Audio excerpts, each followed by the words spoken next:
Today's science lesson will be on impacts on ecosystems. What we know is that environmental conditions in a system do change. What are these factors that can make environment in an ecosystem to change? One, we can have fire outbreaks. If a fire burns a particular forest, for instance, that fire, in one way or another, it will affect the animals or the organisms that are existing in that forest. Two, we also have floods. Floods, if it is an area, maybe it is drought, or an area that is not used to a lot of water, then all of a sudden there is more than enough water that comes and covers the area, then it's going to affect the organisms that are existing in that particular environment. For instance, when we talk of floods, floods are normally caused by rivers. Rivers flow from a high place to a lower ground.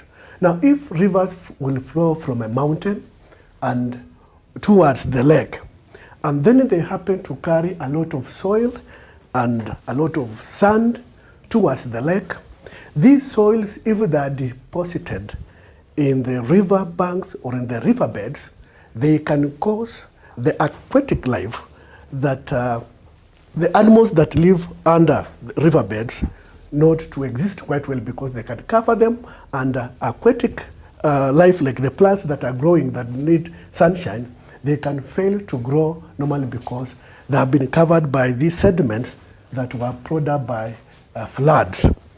Also, we can say cyclones can also bring another effect. What we know, if a cyclone is in seas, it can be able to carry some aquatic life, whether they are fish and so forth, and throw them and leave them on a dry ground. So if the fish will be brought out from the sea and left on the dry ground, that will be a change, because fish will not exist well outside water. It will surely die. Another effect that can cause effect on this ecosystem, we have droughts.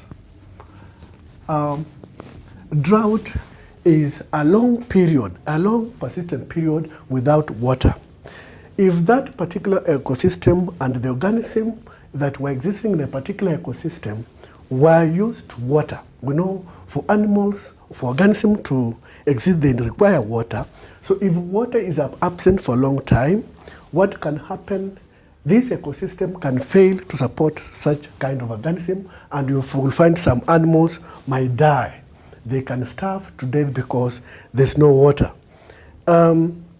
Also, we can talk of if it is widespread, a widespread drought can cause a number of things.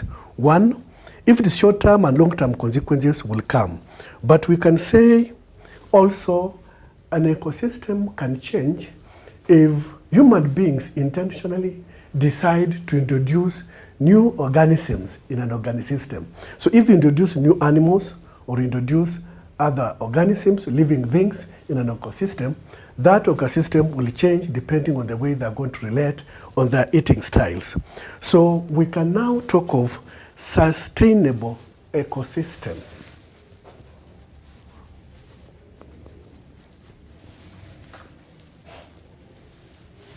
When we talk of sustainable ecosystem, this is a kind of ecosystem that is able to support the living things within it, or the living organism within it. It is able to support.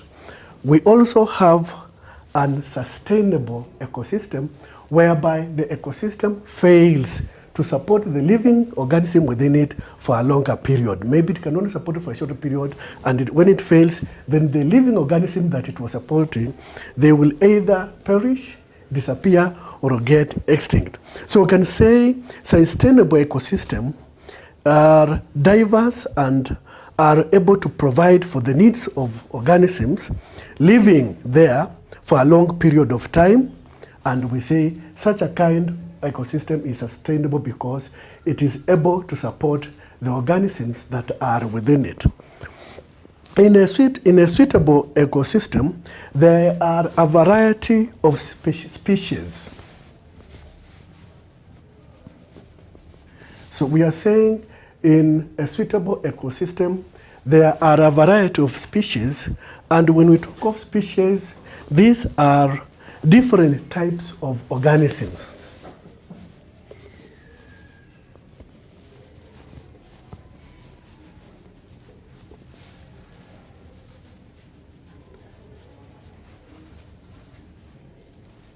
So we are saying species are different types of organisms existing in the same habitat. There are different types of organisms existing in the same habitat.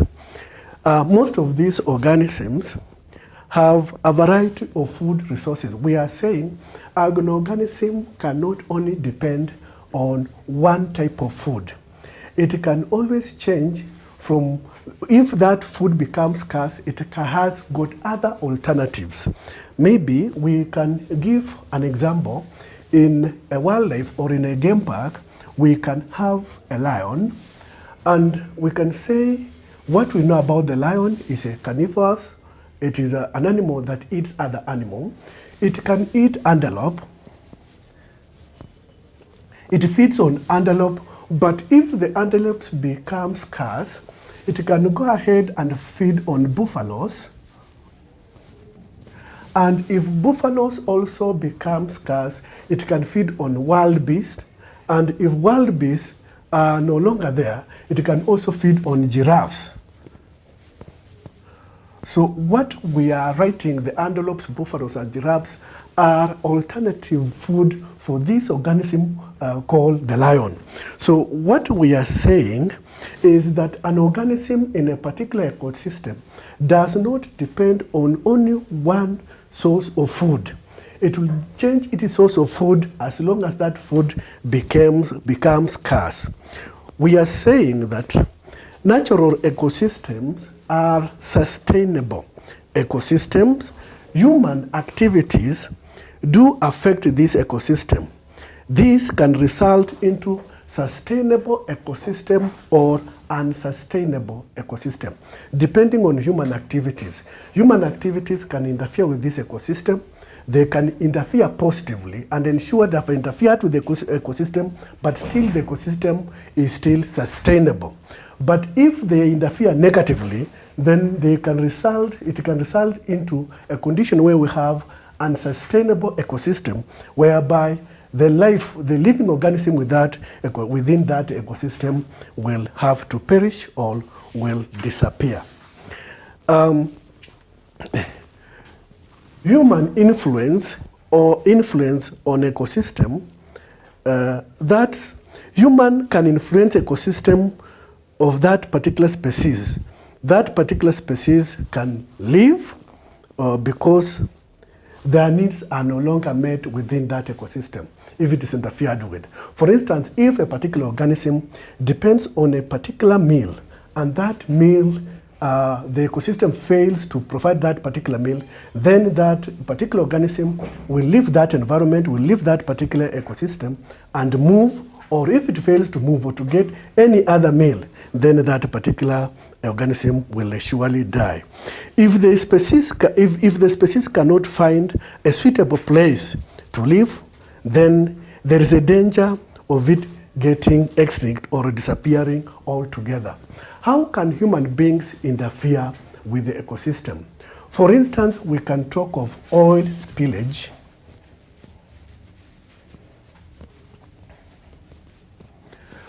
We have big ships that are known. We call them liners. We have big ships that move from one continent to another. When these big ships, they move from one continent to the other, they carry oil. And what we know on oil spillage, if this oil happens to get spilled or maybe there's an accident in these oceans and so forth, this oil spillage will cover the water. If it covers the water, then the animals below that sea, they will fail to get oxygen and they are likely to die. We are likely to lose fish. Fish can perish because of that oil spillage. So we are saying human activities, indeed, they can cause a change in ecosystem. Now, that when we talk about the spillage can affect the aquatic life in seas and in lakes and so forth. So we need to care about our activities so that we don't affect the ecosystem, we don't affect the environment negatively. We do not only talk of human activities in terms of oil spillage or transporting oil from one country to another. We can also have in terms of bombs. For instance, when we talk of bombs, if a bomb is dropped in a desert or is dropped in a dense forest, the likelihood of this bomb bringing up fire or burning and destroying organism is high. For instance, if we talk of atomic bomb, if an atomic bomb is dropped in a particular forest or is dropped in a particular country, whatever happens, you can find maybe that land can stay up to a period of 10 years without having the ability to support any other life. So we can say that bombs can affect ecosystem by destroying all the organisms, by destroying even the producers. We call them plants. Plants can be destroyed. And what we know about organisms that cannot manufacture their own food, they depend on plants, and other organisms depend on other organisms. They feed on other organisms altogether. So if a bomb is dropped because of wars and so forth, they can affect the ecosystem by destroying the life that is existing there. So we have given an example of bombs that can be dropped on land and they can destroy trees and so forth. So animals existing within that particular ecosystem will perish because of the bombs that have been dropped there, or if it's an oil that have been dropped there. And we can also, we have talked about floods, we have said that droughts can also cause problems, but we can also talk about fire. Maybe we can talk of traditional fire. We have proper usage of fire, and we also have wrong usage of fire. Fire is important to human beings when they're cooking and doing other things. In the houses, we depend on fire. So fire is there, we can use it for cooking. But let us see traditional use of fire.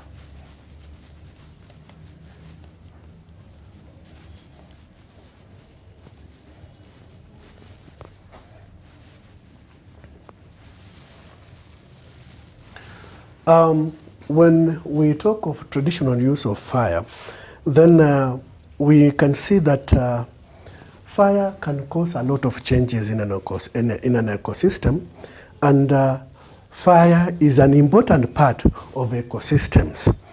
In large areas of a country, plants are adopted to withstand fires.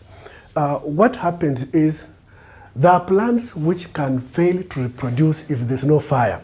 The seeds are made in such a way that the seed pod, they cover these seeds, they cannot come out unless they're burned. So if there is a fire, this fire can trigger these wood seed pods to open so that seeds come out and then they can germinate. So there are some trees in some forests, they will depend on fire so that they can the seeds can come out and germinate. So such a kind of trees, they depend on fire.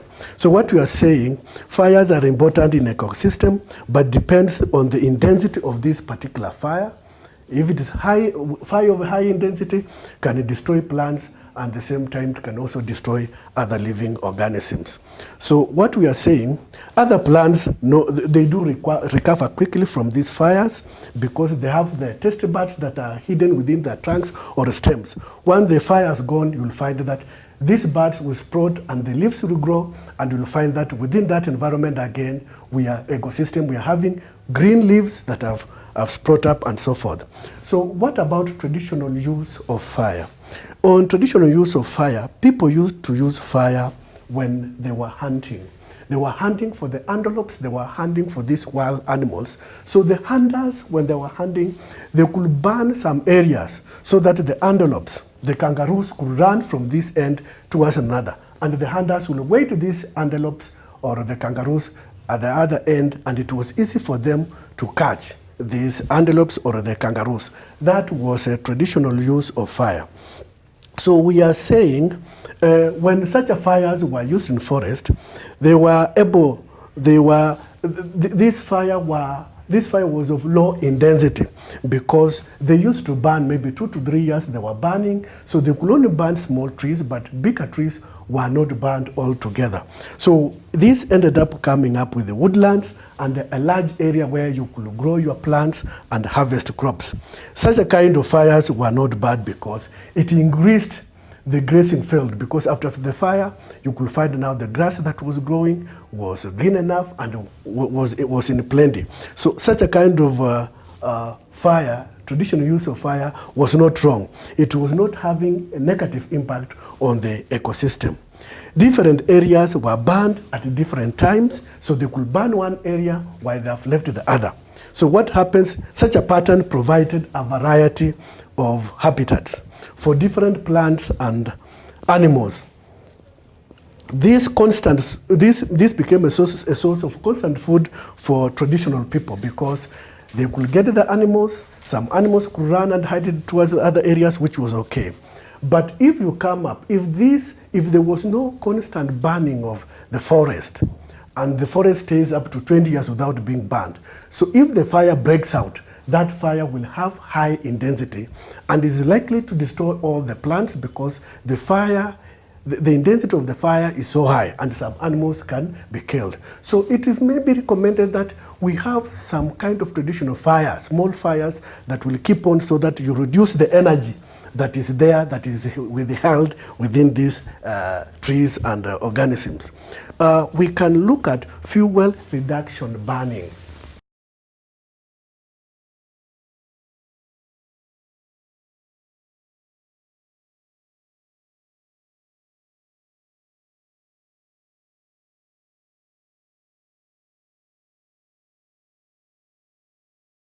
Now, when we talk of fuel reduction burning, to any contemporary and modern society, whenever you hear of fire, you say that's a danger. People might not appreciate of fire in forest, fire in the wildlife areas and so forth. We fear it. We associate it with as an enemy, and something has to be done to prevent fire at all costs. That is maybe how the contemporary society might try to understand fire, which is not so. However, when there is a long period without fire, if people are celebrating that now, they're having a long period without fire, the danger comes in if the fire breaks out maybe in 20 or 30 years. That fire, the intensity will be so much and the destruction will be dangerous. So when we talk of fuel reduction burning, when we talk of fuel reduction burning, this implies that we need to be burning our forest after 2 to 3 years so that we reduce the intensity of this forest. Because when we leave it for 20 years, then the kinds of fire that is going to come up, it will be highly intense and very destructive. So we can use small fires to control bigger fires not to come up, because if we don't use these small fires, then there's a danger that a bigger fire will come that will be most destructive. Well, in a natural forest, miracles can happen, and you find that a fire by nature itself starts up. What happens in natural forests that are big enough, we have moisture. This moisture, when it cools at night, it can be collected in the morning as dew. This dew, which is part of water, it can reflect the light. And if the light is being reflected to a particular leaf or to a particular tree, it can start fire by itself. That is all another lesson of physics, how fire can be caused by reflection or refraction. So what we are saying, regular burning is one way of reducing the amount of fuel available for fire. This practice is what we are calling fuel reduction burning, which is important. Yes, we are saying what we are saying, if we happen to have a low intensity fire, the benefits in forest, if you have low intensity fire, even the animals like the antelopes, the kangaroos, even the lizards will get enough time to move, to run and to hide. For instance, if it is an antelope, will run from where there is a low intensity fire and hide itself where there is no fire. It will go to another ecosystem, running from one area environment to an area where there's no fire, because that fire is low intensity. It is in low intensity.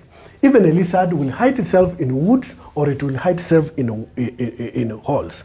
But if the fire is of high intensity, in fact, if this lizard will hide itself in woods, that whole wood will be burned and that lizard will disappear. And we are saying if the fire is also high also, it will clear some trees completely. And you might find even some other animals which cannot move very fast. This fire will catch up with them and will also destroy them. So we are saying fires that are of low intensity are beneficial, because the living organisms will have enough time to run from one area to another where there's no fire.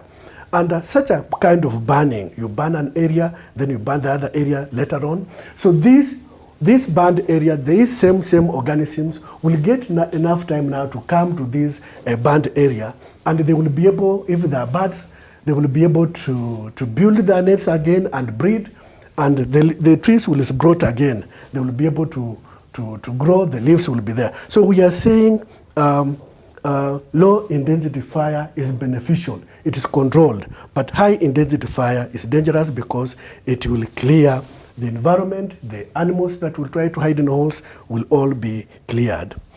We have people who are concerned with the environment, and we call them conservationists.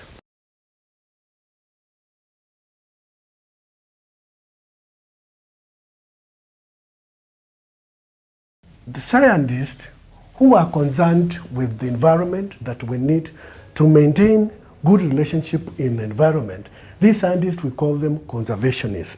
Now, conservationists are concerned with frequent burning of fire reduces the number of different types of living organisms that are able to survive in a particular area. So we are saying this low intensity fire, yes, it will be able to reduce some organism, but it will, the organisms, different species of this organism will be able to exist to a new environment and so forth. So you will not eradicate all the organisms. No, the organisms will be there.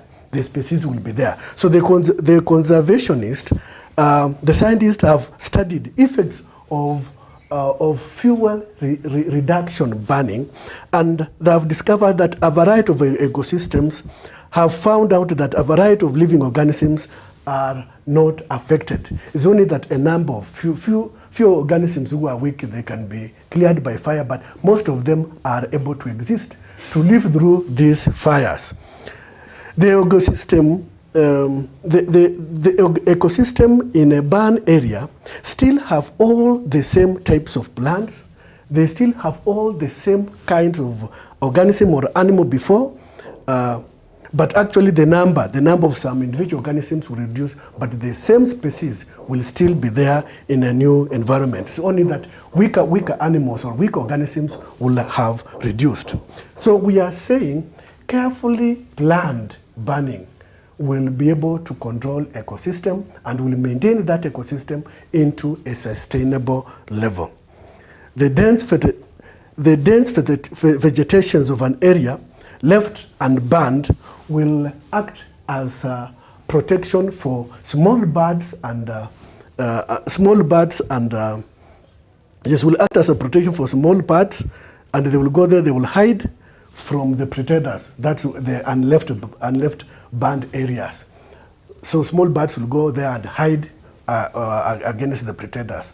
And we are saying that will be okay for them because there are animals that will require an open ecosystem where the area has been burned. They would like to stay in an open area. They will change from this where there's a dense forest, they will go to this an open area because that is where they prefer to live.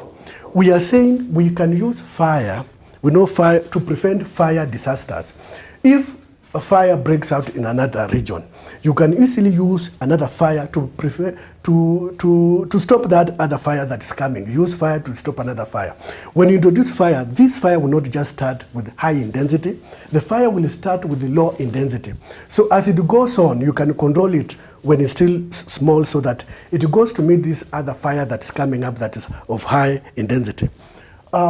We have people who we call botanists. We are saying botanists, they recognize that the fire is a necessary part of environment. Botanists are people who spend part of their lives to study how plants grow, how the plants withstand tough environment like when they're being burned. How do they react? And how do these plants that have withstood fire, how will they regrow again? So we call these people botanists, and they can give us correct advice on what happens, on what the kind of the intensity of fire that is supposed to be applied in forest. What kind of intensity of fire that can be able to sustain an environment. So we're saying botanists recognize that the fire is a necessary part of the environment. They studied thousands of plants and found out that what happens to the plants during the fire and how the fire will regrow and regrow again after fire has gone through. So they came up and discovered that some plants have adapted themselves in a way whereby they can resist these fires. They have adapted themselves.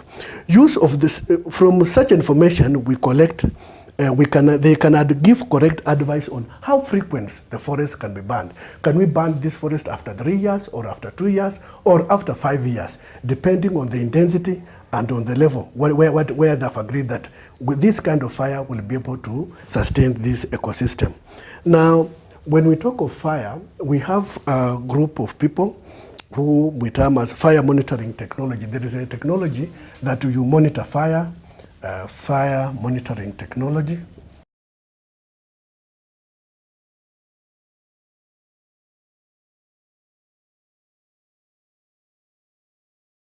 Now, with fire monitoring technology, it is an advanced way of telling earlier what is happening on the forest. You cannot be at the same place you cannot be at this all places at the same time. So when you talk of fire monitoring technology, this is whereby the scientists have come up with a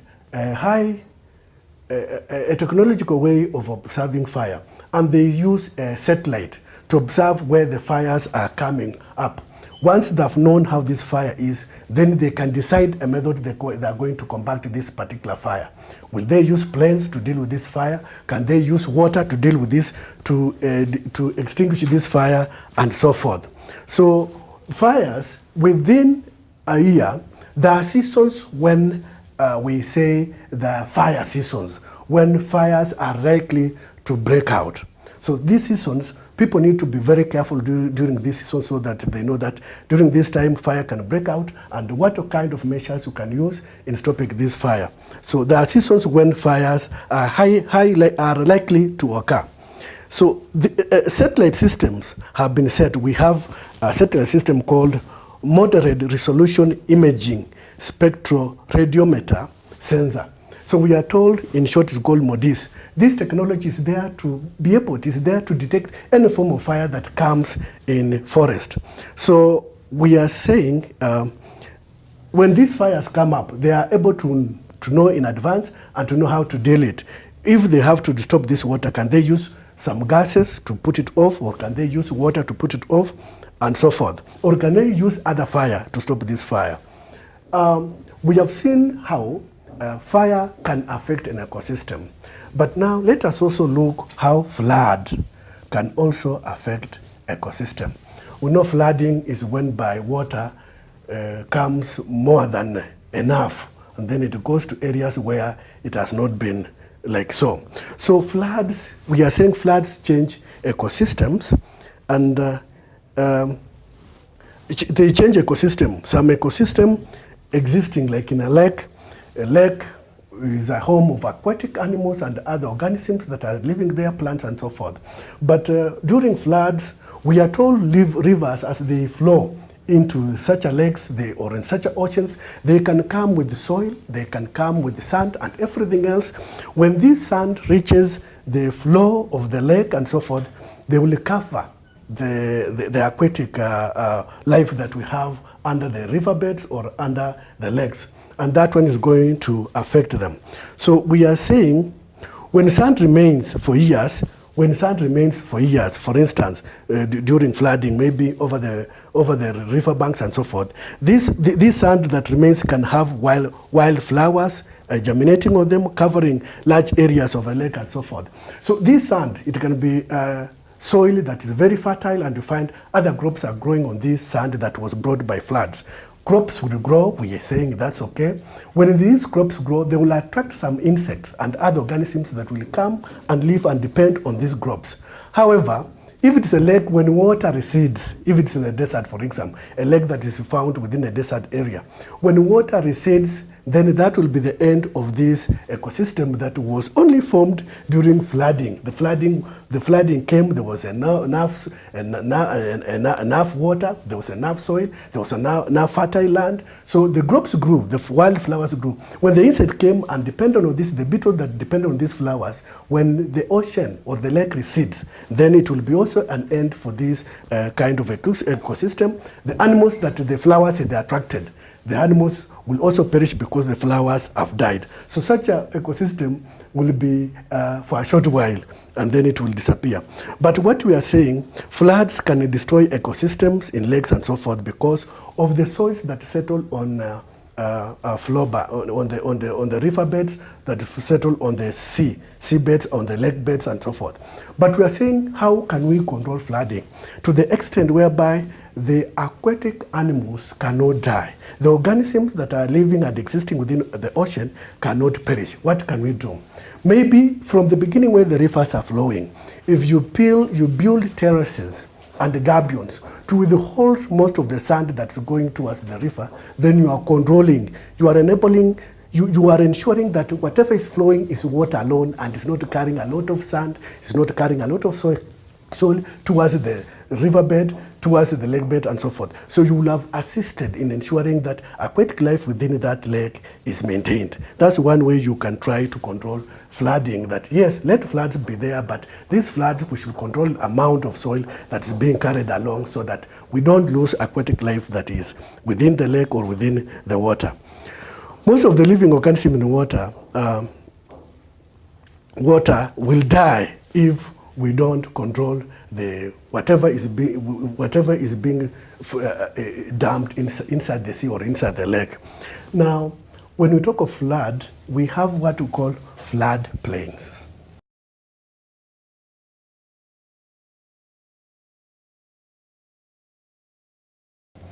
Now, with the flood plains, these are regions whereby if it is a river that is flowing and these water flows more than their banks and they go ahead, they will cause what we call flood plains.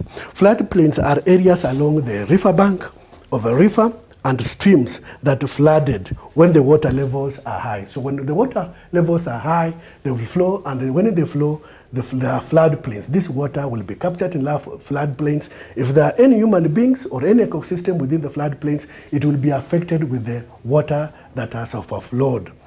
That is there. So it depends on this organism how it's going to exist in these flood plains. Many cities, we are told, many cities and many towns, they were constructed in flood plains. The reason is being, people wanted to live along the river because of transport. They knew they were using a boat, and for them to move from one area to another, because they were depending on a boat, they found that having their towns and their homes in floodplains was easy because they will use a river to move from one area to another. Furthermore, as a town, maybe to control their waste product, they will still dump their waste product to this river. So that's how the cities found themselves being constructed in flood areas and so forth. But the dangers are there when the flood itself comes. They need to know how to deal with the floods when the floods come, because they have constructed their towns, they have constructed their homes in a flooded area. Flood plains are normally fertile because so good fertile soil is transported from mountainous areas and deposited in these flood plains. Therefore, if you carry out farming activity in these floodplains, you are likely to harvest well, as long as there are no other floods that will come up and destroy your crop. So we are saying floodplains are known to be very fertile, and therefore with more nutrients and more moisture from the sand, because this sand has been brought down by the river that's flowing. But we are saying we should have a plan. There should have a plan of managing these floods so that you can exist well in these floodplains. And because of ecosystem, we shall consider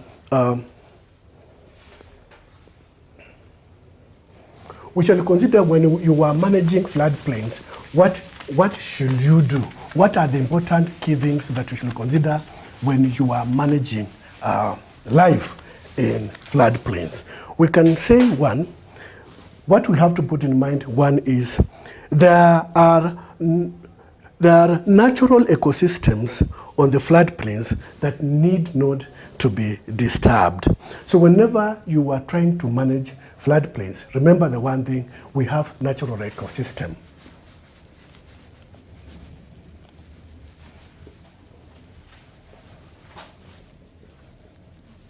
So we are saying whatever activity you will carry out in the floodplains, you have to remember that there is a natural ecosystem that you need not interfere. So whatever mechanism and methods that will come up, ensure that the natural ecosystem that is existing within that floodplains is maintained and is not disrupted. Because if it is disrupted, it can lead to extinct or death of some of the organisms that are existing within that natural ecosystem. And also, when we want to control floodplains, we have to remember that there are people who are living in these floodplains. So we ensure that people are safe. We ensure that people are safe within these floodplains, and they can still carry on their normal activities. Yes, there are floods. How can we exist within floodplains? Let floods be there, but human beings, they need also to coexist within that floodplains to carry on their activities, and they should be healthy. They should not perish because of floods. So you need to come up with a mechanism to ensure that you are safe within that floodplains, and at the same time you are healthy. There are no diseases that will come because of floods to affect you. So I think that's a second condition, that people must still be able to live and work in an area without risking their lives and they are healthy. That point to note here is when floods occur, the cost and property and damage should be kept minimum. So we are saying when you are in floodplains, you should anticipate floods. So we're saying when floods occur,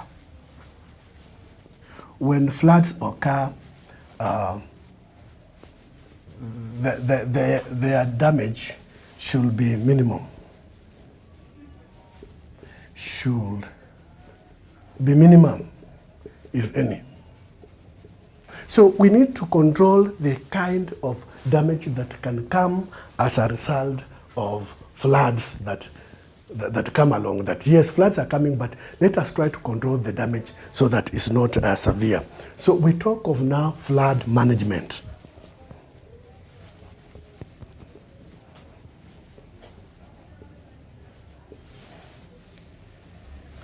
Now, when we talk of flood management can take different forms. Flood management can take different forms. One, we can have raised banks.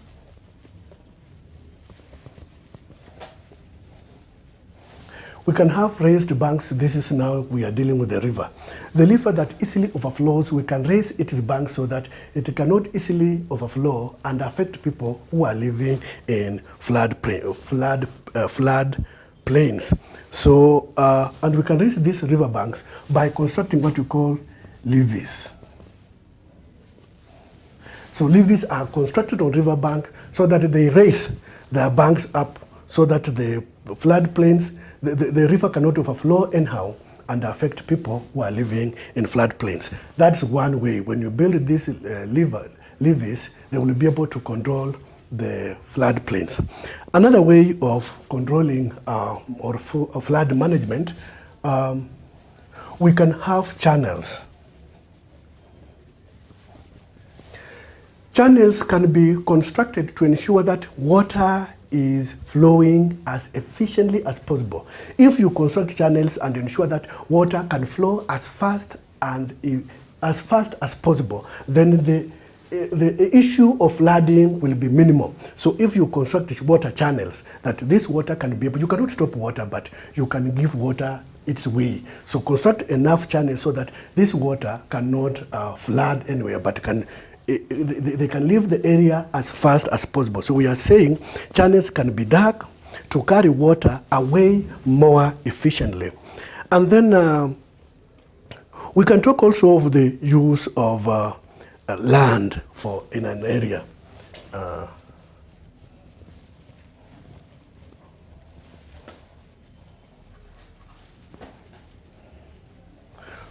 We are saying good use of land in a flooded area. For instance, if there are crops that can be able to grow well in a flooded area, then we can take that land to be used for such a crops that can do very well in a flooded area. Or for instance, we can have recreational activities in floodplains, whereby when there are no floods, we can play there, we can dance. But when there are floods, we keep ourselves on high grounds and so forth. So we can use floodplains for recreational activities. Another way, we can have the fourth way here. The fourth way of flood management, we can have pumps and water supply. We can ensure that pumps and water supply and sewerage treatment are located in higher regions where they are not flooded. So we can ensure that water supply, pumps for water supply,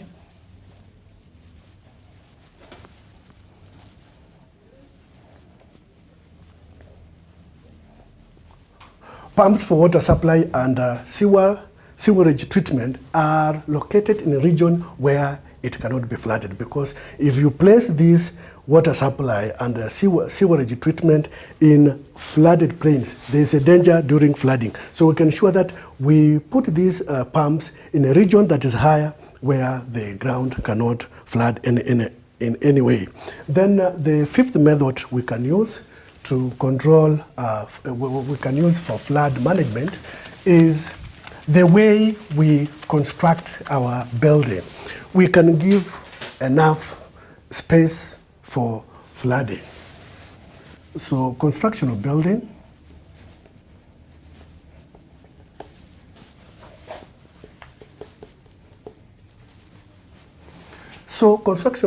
or houses, they can take that one into account, that this is an area where it can flood. And you can know when it floods, where is the possible margin? Where can this water rise up to? Then you find that you don't, if you are constructing your house, you ensure that your house is above that limit. So if you construct your house taking into flood levels into consideration, then you'll be able to construct your house in such a manner that during flooding, your house will not be in a problem. Let us have a diagram that can be able to explain flood management, how you can manage floods within an area.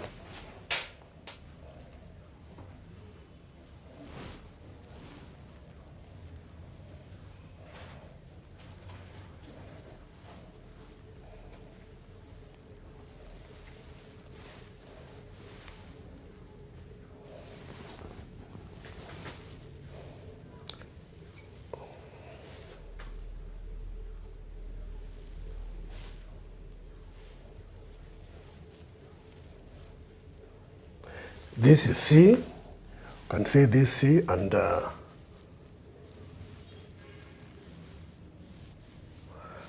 these floodplains.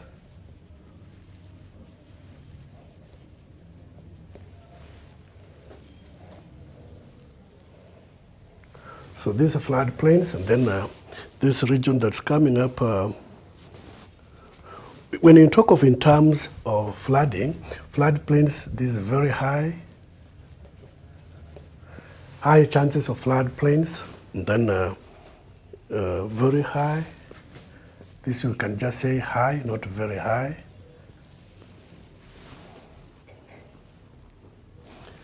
Here we can say medium if it floods.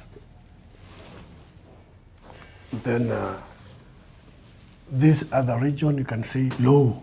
There are no chances that we can have floods reaching the other level. And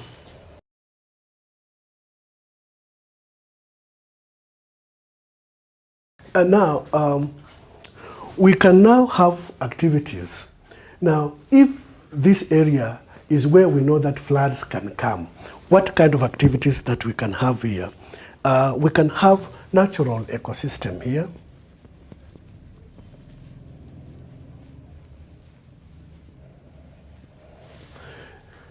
Natural ecosystem meaning already there is a way the living organisms that have planned themselves to be existing during the time it has flooded and the time there are no floods. So that's what we call natural ecosystem. And we can have recreational activities here. When you say recreational activities, we can have activities as long as there are no floods. Then some activities can be there, whether it's playgrounds and so forth. But when floods are there, then these activities are not there. And then this other place we can have, yes, we can also have natural ecosystem can be here. We can have the natural ecosystem. We can still have recreational activities.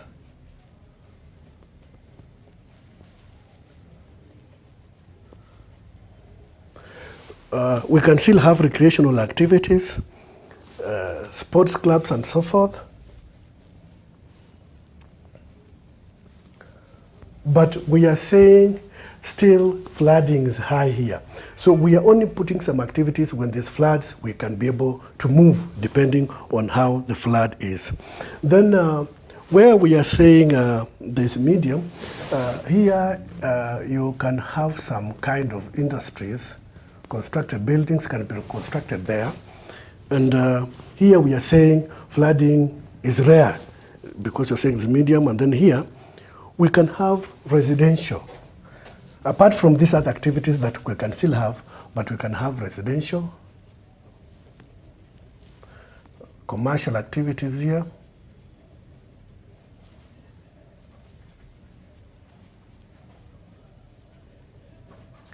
We have residential and commercial activities, even schools. We can have schools at this area because flooding is rare. So this is a plan on how to manage flood management. But what about this other end? On this, because floods are rare in this end, we can have public buildings, we can have public hospitals.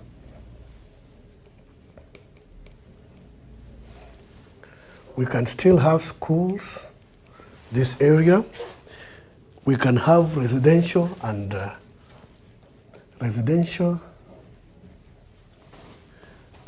commercial activities. So in a nutshell, we are trying to show that in flood management, you can plan the area that is approximate to the sea or to the lake, that very close you can have activities that you can move depending on the flood. But when you come higher is when even where you can have your water supply, sewage treatment up there, because there's no way you can have flooding in the higher regions. But down there, you can ensure that you have activities that will move depending, because you're aware that anytime floods can come. We have seen how floods can affect ecosystem, but we said that human activities, they indeed affect ecosystem.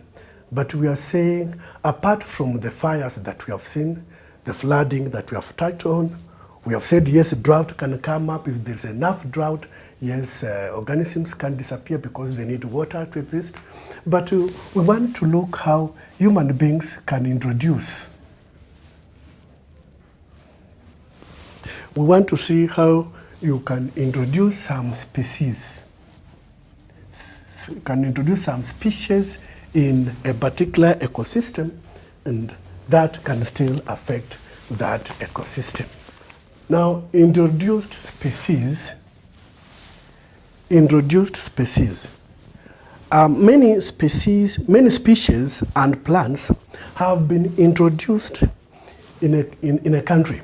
In a country, we can introduce some species, some organisms in our country, and maybe there are reasons why we can introduce some species in a country. The first reasons why some organisms can be introduced in a country, most of the animals and plants we use for food. So we can introduce some plants.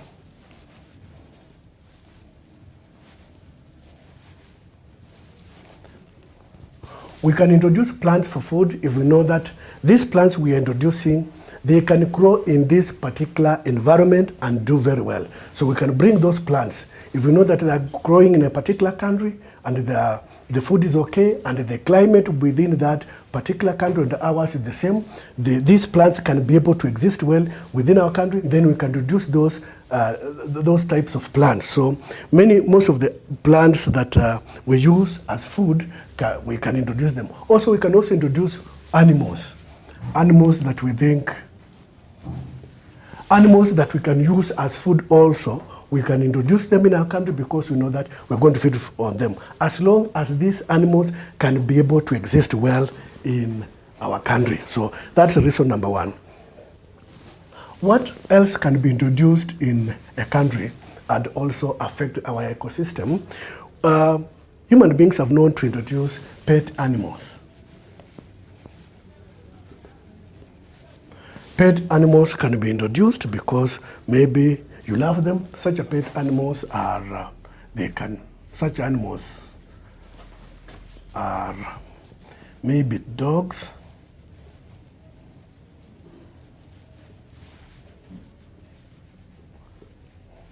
yes, introducing pet animals such as dogs and cats, you can introduce them in your compound, in your country. You have gone to another country, you have seen good dogs there, good cats there, then you introduce.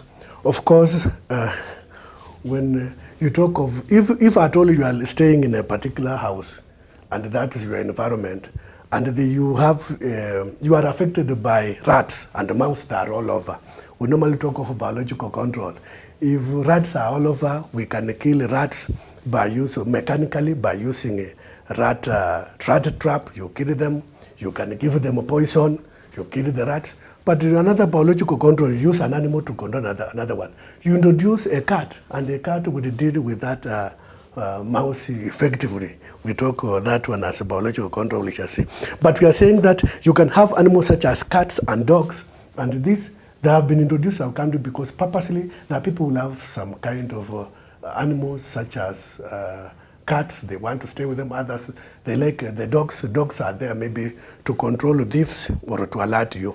So if you want to control a living organism, and that living organism is a human being who is coming and stealing things and terrorizing you all together, maybe you can have a dog can alert you that a human being is coming, it can bark, or it can deal with that particular thief depending on the level of training you have trained that particular dog. It will deal with such a human beings.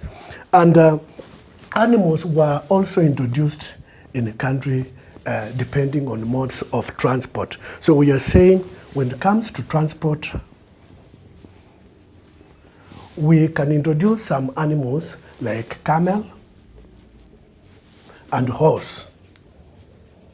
So for those who want to use horse to ride, maybe your particular country don't have a horse, you can easily bring in this horse so that you can use it, whether it's for competition, sports, and whatever. Camel, if you are staying in a desert region, camels are known to exist very well in the desert areas. So bring the camel, it will be able to give you transport in desert regions. It can be able to withstand long time without water.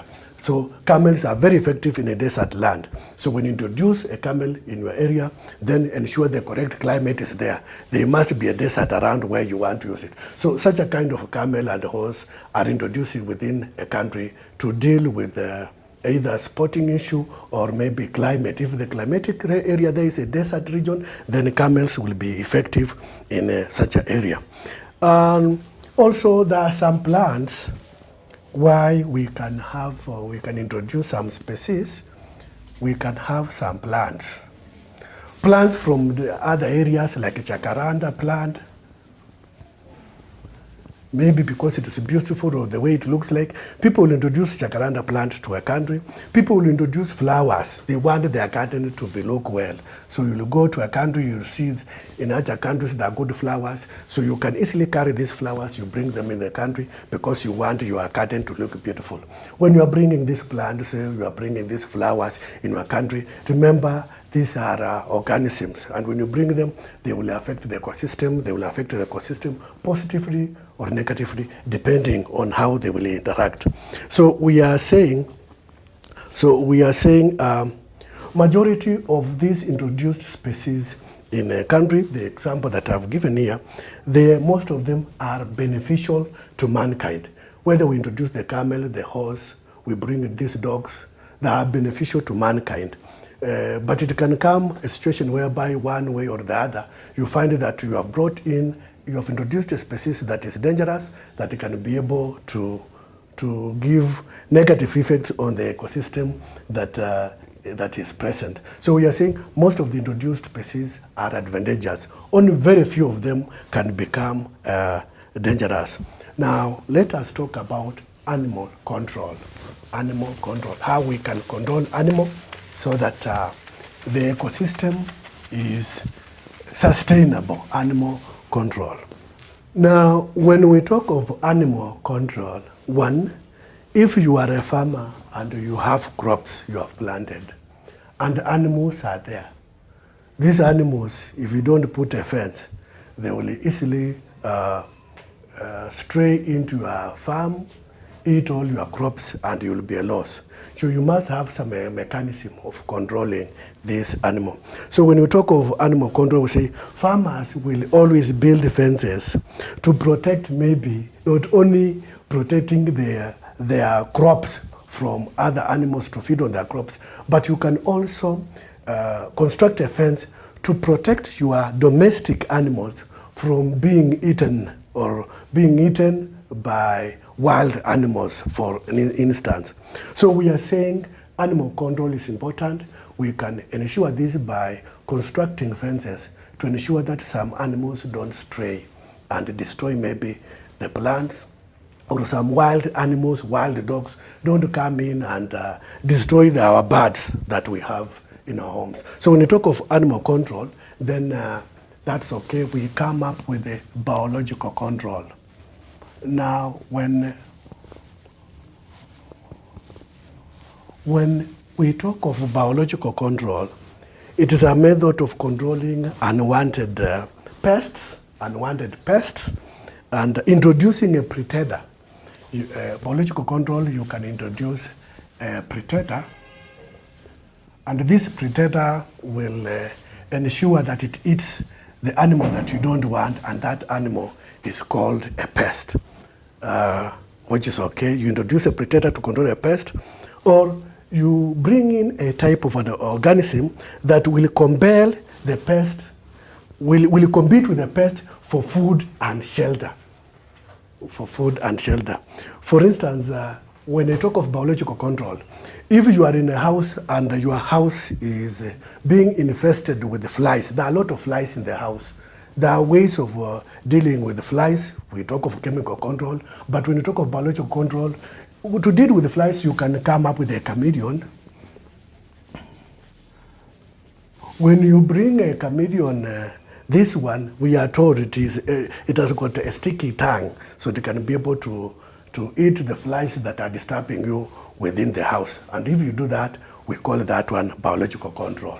Or you bring a cat, if the mouses are disturbing you and you don't know how to get the mouse, you bring a cat and the cat will be able to control all the mouse that are within your household, that one will become biological control. Or if you are in your compound, and you see that in your compound, there is a lot of grass, and you don't want to slash this grass. Maybe you can bring in animals called sheep or cattle.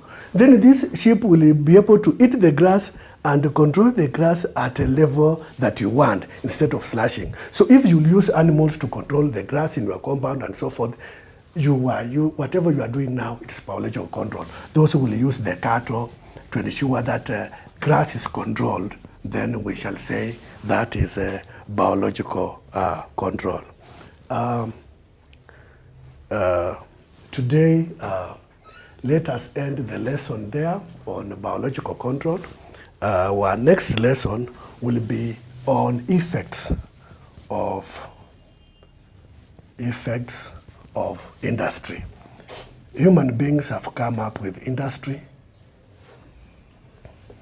We want to know what are the effects of this industry, because industry are there, they are good, but they can have some effects on the ecosystem. This one will be our next lesson. Thank you.